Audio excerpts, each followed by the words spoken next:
has had tremendous struggles in these races at Daytona and Talladega this year. Here comes Matt. Kenseth is waving to the car behind him. He's got to go make a pit stop, telling Elliott Sadler.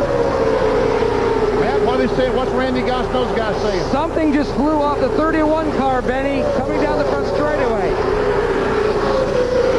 They also told the 16 of Biffle that the 17 is peeled off, so Bobby Labonte won't have any help. You're going to have to go it alone. Keep your eyes on that mirror. We remain under green. You're right. NASCAR spotters around the racetrack not calling in any debris. And the race stays at full speed as the championship leader pits. Meantime, Bobby Labonte looking outside. No help. No help. That's the problem Bobby's got right now. He doesn't have anybody to help push him by. Biffle. Elliott Sadler has dropped off that lead group. What about Tony Stewart? He is Bobby Labonte's teammate, the first car in that line. Well, Tony, if maybe Tony moved up the racetrack, he might be able to help Bobby, but the problem is if he does that, he'll lose the position of Ryan Newman. How about experience versus inexperience here? Bobby's been in so many of these races, Greg is not. Can Bobby force him into a mistake? Got to be worth something, that experience. That time he moved high up in 3 and 4. Biffle, again, mirror driving, moved up to block that move. Less than 3 laps to go. Whatever Biffle slides up a little bit. Whatever Biffle does, Bobby will do the opposite. And I think you're right. He could force him into, if he makes him run down low, then he'll try to shoot up on the outside and get beside him. If he does that, then I think Tony will move up the racetrack or down the racetrack to help the 18 car draft by. But we're not going to see anything like Tony Stewart sliding up front and back behind Bobby and trying to push him around in this last lap or two. I'd have done it by now if he was going to do it. Coming down. Just a couple to go.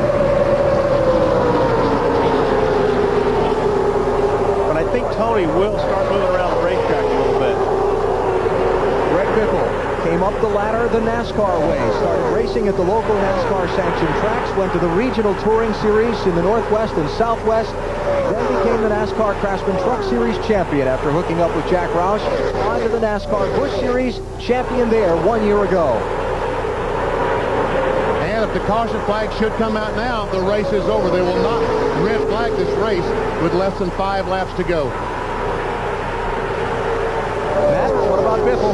The guy calling the race from the spotter stand for Greg Biffle is Joel Edmonds, who last night was calling the race for Michael Waltrip. They came home second. He's telling him, keep it on the bottom. The AT will try you high, but just keep it on the bottom. He has no help.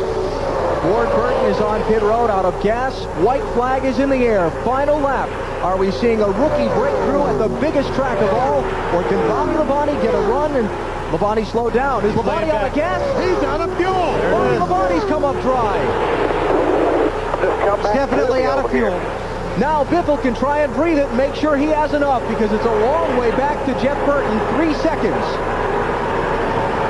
What an upset this is going to be. Final corner for Greg Biffle. There'll be a celebration in the Pacific Northwest tonight. There's his girlfriend Nicole. For Jack Roush, Greg Biffle is going to score a win at Daytona in just his 23rd NASCAR Winston Cup start. Greg Biffle wins the Pepsi 400. And Roush comes 1-2, and Ricky Rudd comes in third.